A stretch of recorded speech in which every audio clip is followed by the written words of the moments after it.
नमस्कार मित्रों, आज मैं फिर हाजिर हूँ डॉक्टर विश्वास। आज एक नए टॉपिक खानवा का युद्ध, इसके प्रमुख तथ्यों के बारे में मैं वीडियो लाया हूँ। हालांकि ये तथ्य कम है, हो सकता है दूसरा वीडियो उसमें और भी तथ्य आए। फिलहाल चलिए बात करते हैं।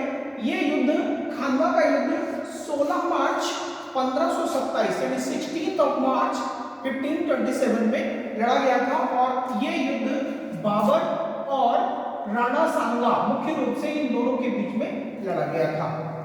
चलिए दूसरे तथ्य को जानते हैं। बाबर ने इस युद्ध को जीतने के लिए एक नई टेक्निक, तुलगमा पद्धति जिसको कहते हैं, इसका प्रयोग किया था।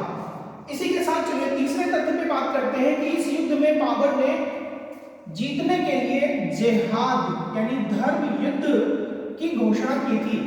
और चौथा तथ्य यह है कि युद्ध जीतने के बाद बाबर ने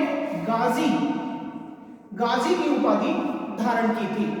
अगला तथ्य है कि बाबर ने इसी अवसर पर यानी कि ड्यूरिंग द वॉर ऑफ खानवा कहा था कि मैं शराब नहीं पीऊंगा क्योंकि यह इस्लाम में मना है, वर्जित है, इसलिए मैं अब शराब नहीं पीऊंगा। साथ में ही उसने इसके क्रय और विक्रय पर भी प्रतिबंध लगाया था।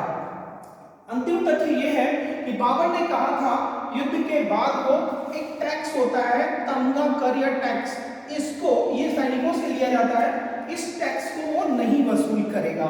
सैनिकों को प्रोत्साहित करने के लिए कहा था। इसी के साथ में उसने ये भी कहा था कि इस युद्ध के बाद जो सैनिक चाहे वह काबुल वापस लौट सकेगा, क्योंकि बाबर के पास में जो आर्मी थी वो एक तरह से इंटरनेशनल लेवल की आर्मी थी, अलग अलग स्थान के सैनिक थे और बहुत से सैनिक ऐसे थे जो काबुल से थे और वो काबुल वापस लौटना चाहते थे। चलिए मिलते हैं अगले वीडियो में कुछ और खानवा के तथ्यों के साथ। Thank you.